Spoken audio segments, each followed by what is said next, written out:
Hi, and welcome back to Falcata's Build in the Forest. Recently I've had some problems trying to get materials to work on the car. One of my buddies, actually Wayne from Cobble Hill, who I met through some of the car building sites, he discovered this foam. It's polyurethane. You can fiberglass over top of it, which is what I'm looking for.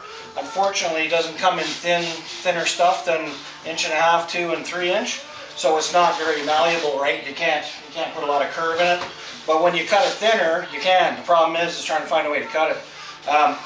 So I contacted the water jet guys and a bunch of wood shops and whatever to see if they could help me out. And even a big bandsaw, you know, that cuts this way, only goes 12 inches, and they're like 30 to buy one. They're like $3,700 or whatever. So that's not happening to cut a few strips of foam. And I don't want to pay somebody to cut a whole bunch of foam and then find out I don't have enough and then have to pay setup fees again and whatever else. So like everything else in my life, if I don't have it or can't get it or can't afford it, I make my own. So that's what I did here, is I built this saw.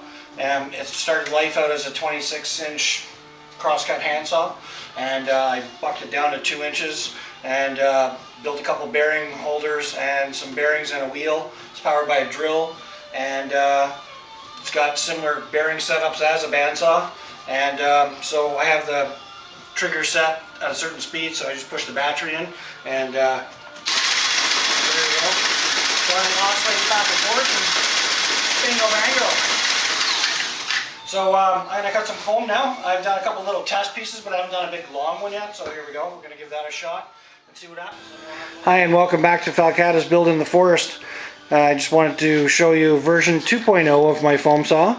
As you saw in the previous clip of version 1, it was a reciprocating type saw powered by a drill, and it did work, but unfortunately there wasn't enough travel to let the swarf get out. And this foam's kind of weird. It packs up, it turns into a powder, and it almost kind of balls up. I don't know, it's weird stuff. And the first version had like feather boards screwed to the fence, and if you want to back up or whatever, you can't. You're just hooped.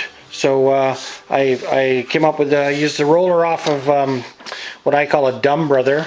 It's you know what you use when you stick at the end of your table saw to catch the wood.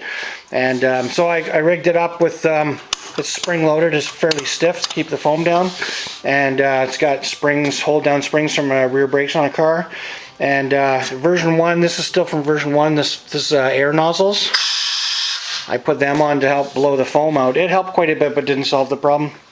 And so version 2 is basically a chainsaw bolted to a bench, and it seems to work quite well. It's got a dust collector hooked up to it, and as you can see here, it's pretty simple. It seems to work, so I thought I'd give you a demo, and we'll go from there. All right.